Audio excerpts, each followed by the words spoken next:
Kakos Industries is ad-free. To help keep it that way, head to kakosindustries.com/Patreon and become a member today. What you are about to hear is made of star stuff.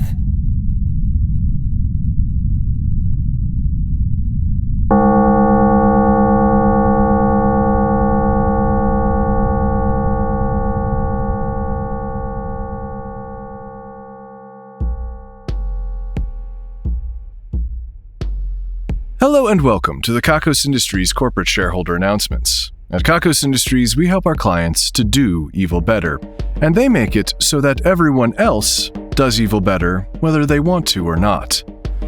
I am CEO Conrad Miszuk. Last time, shareholders, we were trying to get to the bottom of a mystery regarding some missing time in our memories during the New Year's celebration. At the end, we decided it was better if we didn't know. I will say that people here at Kakos Industries are not that great at keeping secrets, so of course I have learned more about what they found. I will say that some of what happened was due to an odd combination of the Questival carrying over and the Festival of Anti-Celebration causing what some have called an underflow error in our brains. I'll leave it at that for now. The endeavor to learn more about myself is ongoing, but we'll get to that later. Today's broadcast is coming to you from this guy who just really needed to tell you something. Currently, his gaze is vacant, his body is swaying gently, but his mouth is open, making these sounds for you. Moments ago, he hit you with a, "Hey buddy," or an, "Oi bruv," or an, "Excuse me," and then he just started to sound like these announcements. This is one of those radio techniques we've had at our disposal for a long time, but it's not the kind of technique you just use without having a decent excuse. It's invasive. There's at least some minor mind control going on. This guy is a regular person. He's really in there, and he will regain control of his body after these announcements, having no memory of this, except maybe that he just really needed to tell a stranger something for a minute there and then talk that stranger's ear off. I am told that this process is basically harmless, but knowing how we define harmless around here, I might have some concerns too. I would love to tell you which division of Kakos Industries is responsible for this radio, if we can call it that, but I can't. They're one of the more secretive ones. I can only tell you that this is extremely difficult and uses a lot of energy, and it's obviously not something we can do all of the time. The obvious part about it not being something we can do all the time is that if we could, we would do it all the time. This is sick as fuck. We're mind controlling a bunch of dudes right now. That is very exciting. If you're worried that this could happen to you, then I really want you to keep worrying about that. But I will tell you that it is unlikely that the technique we're using right now would work on any of our shareholders. It's something about your minds being too strong and attractive and easily distracted. What were we talking about? Right. Don't be afraid, unless you're not a shareholder. If you're not a shareholder and you're hearing these announcements, then our aim is getting a bit sloppy. If you could just sort of go out in an open area and raise your hand, we should be able to improve this situation for everyone. We recently had the Festival of Darkness, which, as promised, involved immersing all of you in a thick black goo up past the tops of your heads. Oxygen was supplied via a breathing tube, but other than that, you were completely cut off from the outside world and all of your senses. We matched the temperature of the liquid to your body temperature to maximize the potential for psychedelic and dissociative experiences while in complete darkness. We did give each of you a secret mantra to consider while your sense of self dissolved in this opaque fluid. These mantras were customized for each of you to bring about your darkest inner thoughts and experiences while submerged. Or at least that's what we told you. You have no choice but to believe us, unfortunately, because you are forbidden from ever sharing that mantra. Some of you reported that you felt something slither through the liquid while you were in there, and we are asserting very confidently that nothing of the sort actually happened, and you were just tripping balls. Would we really put you in a tank with some sort of aquatic monster? Don't answer that. We're telling you that we didn't. Wouldn't it be nicer just to believe us? We also recently had the Festival of Genes. A lot of you joined us hoping to change your whole deal, whether for the better or just for a change. I promised all of you that we would have an option that would make you more aquatic, and I did not mislead you. It's been a week or two now since the festival, and the true effects of the gene construct are starting to show themselves. Several of those people who got the aquatic genes have turned into halibut. Several others have turned into some sort of human/manatee hybrids. Only a couple of you got the desired sexy half-human, half-otter construct, and only one of you got the even sexier half-human, half-dolphin construct. I'm using sexy in a general sense here. I think the people who ended up with those characteristics were pretty happy about it anyway. People are really weird about aquatic creatures. We also had a construct that made your eyes weirder. I am told some people got star-shaped irises, others got hearts, and some got human sphincter-shaped irises. You might be asking how we can tell that's what they look like, being that irises are kind of sphincter-like already. And you just can. You can tell. That's a beehole, where your iris should be. We also had the mystery vials, and while I cannot spoil the results of the experiments, I can say that your donations of yourselves to science this year went to the Division of Domestication and the Division of Deep Space Travel. We are excited to see what they come up with, and we are excited to see the beautiful creatures that you bloom into. Coming up, we have the Shareholders' Ball, one of the wildest celebrations we put on every year. I was informed that, because of our Halloween presentation of the Grey Masquerade, many of you felt left out, that you were not able to participate in those specific events, and as such, the Division of Dionysia is doing their best to incorporate what we can from the celebration into the Shareholders' Ball. You see, we can't include everything from the Grey Masquerade, both for your health and safety, as well as some contractual obligations to keep things unique to that event. That being said, I don't think you'll be missing anything from it. Shareholders, on average, are far better to hang out with and experience a ball with than the evil socialites. I promise. I guarantee it. We will also be adding some exciting events to the ball to make it its own thing, but I don't want to ruin the surprise. Also coming up, we have the celebration of the moon. It's pretty great, isn't it? You know, the moon? Why not celebrate it?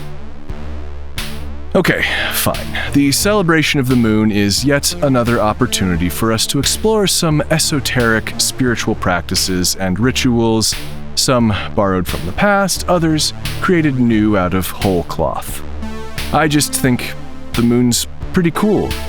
We take it for granted, you know? We shouldn't. It's really cool. So, I've learned some interesting information about our very own Violet Trudge just recently. Shareholders, you might remember her as the hardest working person on our staff. That is not because we make her work that hard, by the way. We've actually tried to figure out what makes her so hardworking in the past to try to make other employees do it, but every other employee we've put under the same workload has been crushed under the pressure, literally in 2 cases. I guess I had better answer that? What is it? What? I heard my name. Are you listening to the announcements? What? No. Gross. Then, how did you... You know what? Never mind. I was about to tell the shareholders about your evening activities. Hey now. What have you heard? I meant the socialite scene. Oh, yeah, that. I've been doing that You don't really strike me as the social type. Well, someone made me go to a party, and it turns out I was quite popular at the party. I made a lot of deals. I made connections. And I heard that you kept doing that. I find that socializing works best when you think of it as a game, and I am winning that game. I am told that you have become a board member of several evil businesses. None of them are direct competitors with Kakos. I read the fine print. Well, not individually, but you did mention that you were a member of several of them. I can still do my job just fine, and there is no overlap. I'm aware of the poison pill provision. Well, mostly I was just going to tell the shareholders how impressed I was. I figured if anyone was aware of the contractual minutiae, it would be you. Or Grace. Probably Grace first, but only because she writes most of them. And I trust that you won't get carried away. Of course not. How many businesses was it again? 38. Right. Take care, Violet. It's now time for the segment where we answer some of your questions. Last time I mentioned a number of venue spaces here at Kakos Industries that are more or less open to the public as long as you're not a fucking spy.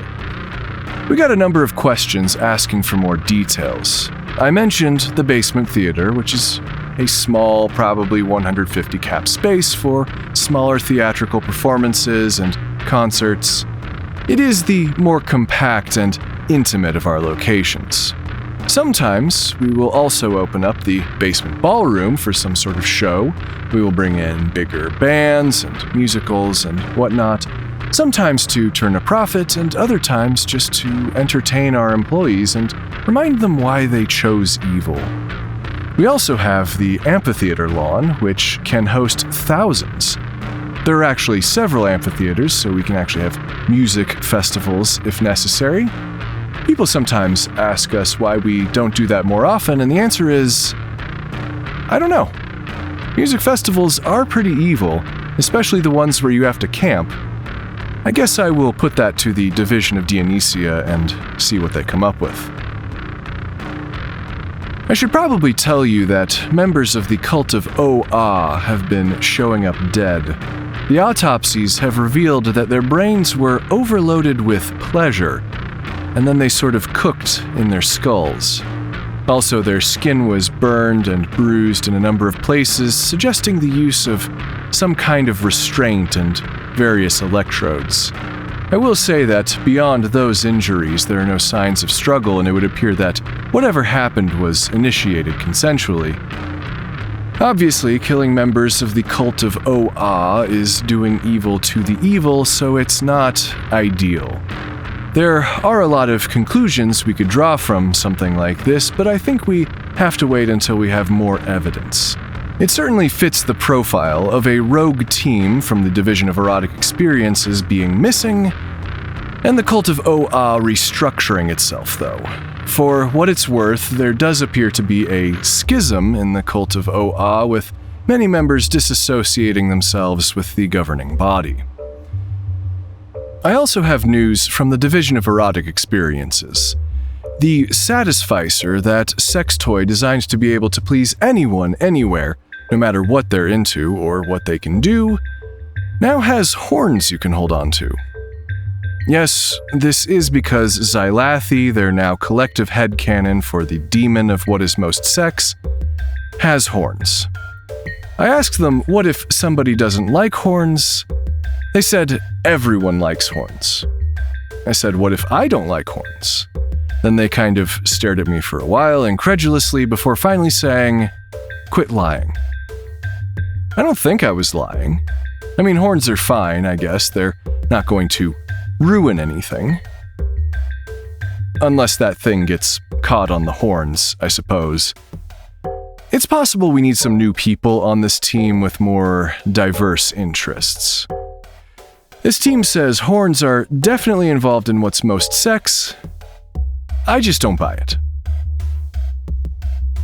Members of our Division of Anthropology have been using machine learning models to try to crack the language the laborers in the Hell labor camp have started using. They have been using the speaker on the robot they sent down to the camp to try to communicate with the people. They have gotten some confused looks, but mostly they get no response.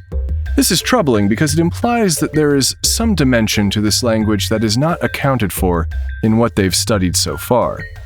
They assessed possible verb conjugations, they looked at grammatical moods, they have attempted to decline nouns, they have looked at tones and pronunciation. They have collected every sound the laborers have made, but nothing has led to an understanding of what is being said. This is very unusual, as you can imagine.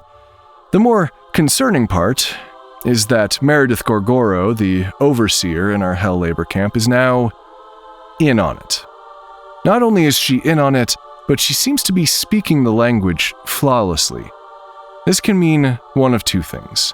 Either she has been studying the language for a long time and lied to us previously, or she has learned it very quickly. The first scenario is frustrating, certainly, but the second is even more concerning based on what I said at the start of this segment. How could she learn it so quickly when we've made zero progress? Perhaps there is something that requires physical presence to understand. The other concerning thing is that the figurines that they've been making down there have gotten much larger. They have gotten a lot larger. There is one made from several slabs of glowing material that is now roughly half the height of the cavern. It appears to be what we believe to be the main god. The researchers have been calling that god either the Big One or Hluth, which sounds like one of the vocalizations, or the Besnouted One, based on its appearance. The situation down there is getting out of hand once again. The Division of Kaiju Battle Reenactment has recently reenacted Nerdwolf versus Geek Lion. The actual battle happened in 1989 outside an arcade. Both monsters were too large to fit inside the arcade, but they were content to just watch the goings-on inside. Naturally, they were designed to be wolf and lion monsters respectively. Their interests in the nerdy and/or geeky realms came later. Anyway, they apparently had a disagreement about who should win in a fight between two characters from completely different fighting games, and decided to have it out in the parking lot. The arcade itself and everyone inside were crushed during this altercation, which is ironic, but it did not stop the violence.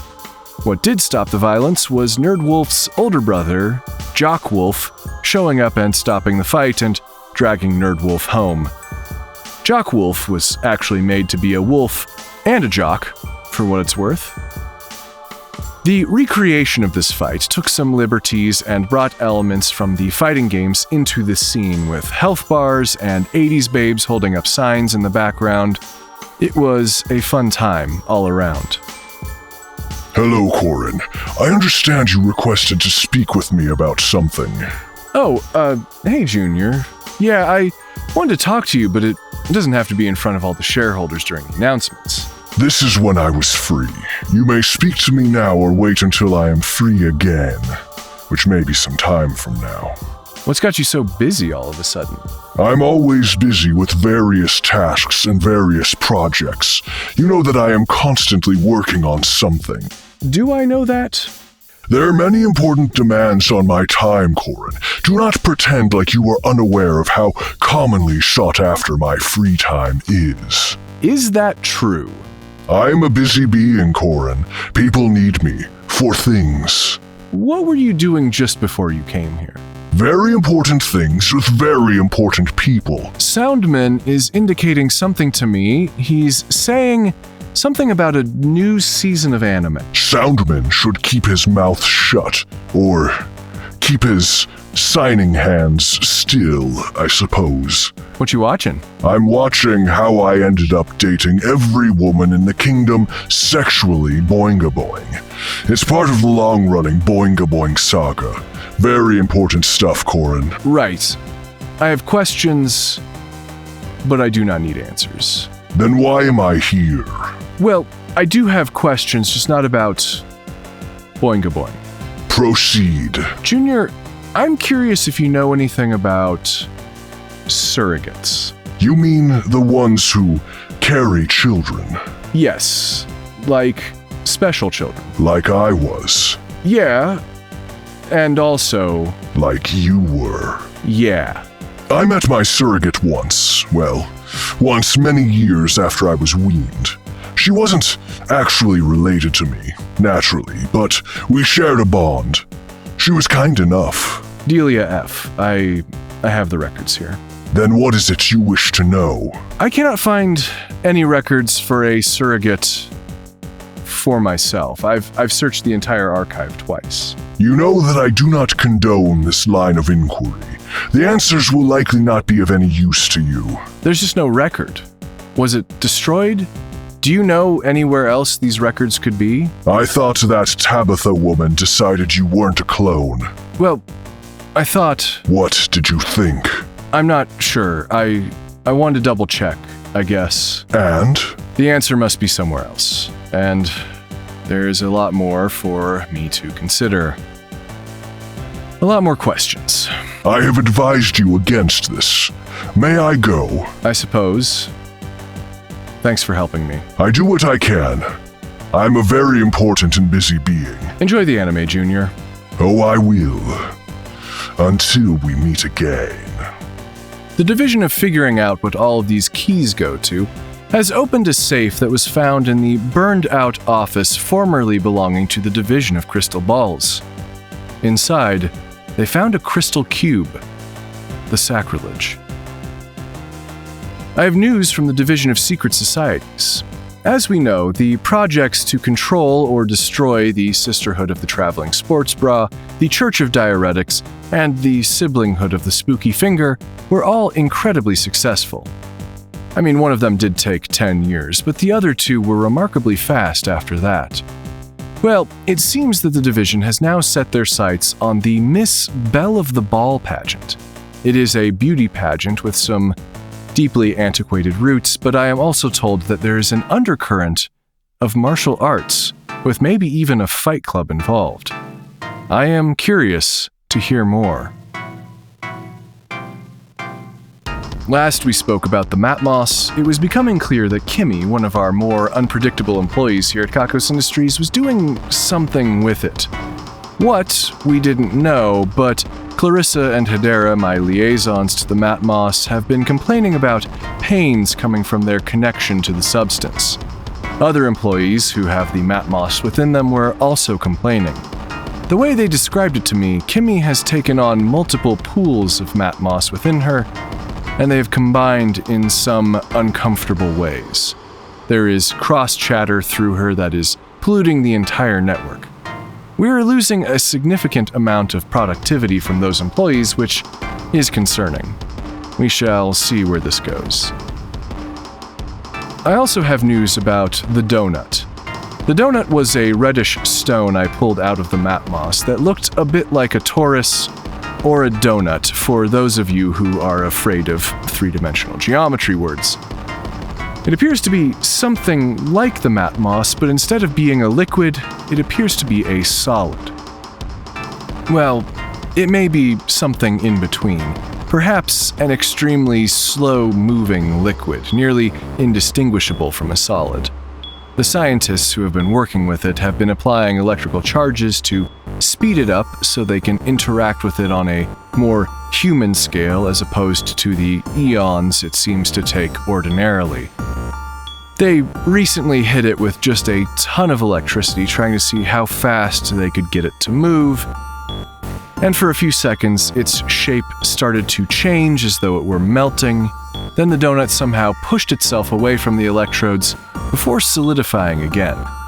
When they attached the sensors that allow them to communicate with the donut, it appeared to say, "Not cool, bro." There is a layer of translation going on here that confuses things for sure.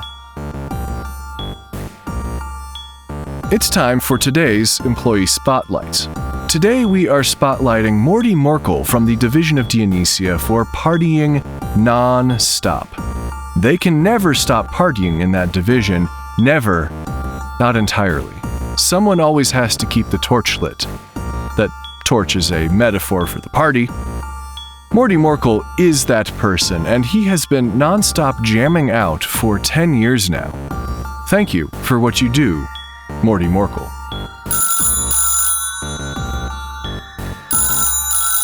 I guess I'll answer it.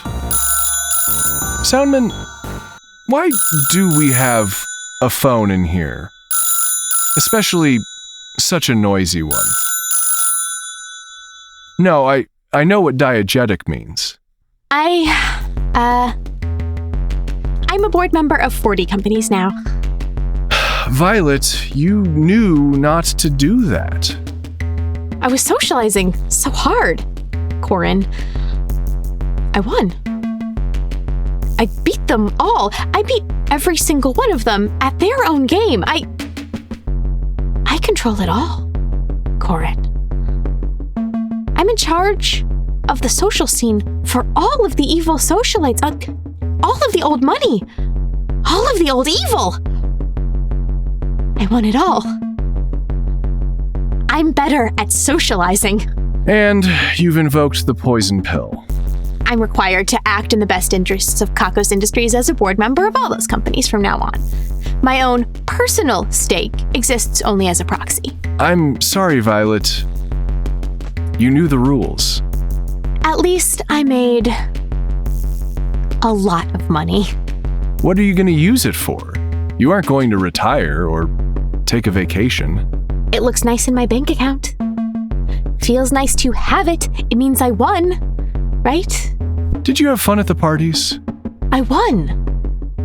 Right? That's what matters. You won. Congrats. It was worth it. Definitely. They say that evil once added even more sugar to the packaged meal, killing the whole damn town. This is things we're taking credit for now. Today we're taking credit for cable lines, cell phone towers, and the feeling of connection that feels just out of reach. Of course, we can't know for sure that we did all of these things, but we did. Don't doubt. Don't think. Don't worry your pretty little head. We'll do the thinking for you. No more thinking. Shush. Shush. Mirna has won today's Ruin a Life drawing. As a result, the life of Mirna's nemesis will be ruined. That nemesis is Edelweiss Gertrudino Kielbasa Burke, or EGKB for short. We gave the Wheel of Misery a comfy spin, and it landed on the space for sarcastic. From this day forward, EGKB will be 46% more sarcastic. Will they mean what they're saying? We have no idea. And neither will they.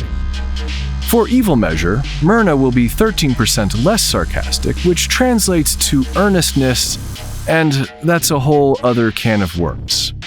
Congratulations on the win, and best of luck. Speaking of the Wheel of Misery, the Damnation and Ruination Squad, the team tasked with making the wheel's dictates come true, are currently going around the building wearing someone else's hair. How do we know it's someone else's hair? Well, you can tell visually. It's pretty obvious. How do we know that it's not hair from anyone on the Damnation and Ruination Squad? Rigorous genetic testing. They've definitely done worse. This brings us to the end of today's broadcast.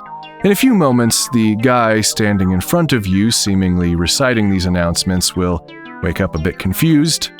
I have some important instructions for you that you must follow when that happens. When the confused look sets in, you must pat the guy on the arm and say, "Hey, you can't win them all, right?" And when he begins to nod, say, "Hang in there." Then you can say whatever you want as a goodbye and get away from him as soon as possible. You do not need to destroy him. Well, shareholders, I feel like we still have a lot of questions, or at least I do. We'll keep chipping away at them, I'm sure. The numbers are next. 14, 33, 56, 98, 14, 3, 5, 6, 9, 14, 2, 153, 7 6 4 4 1.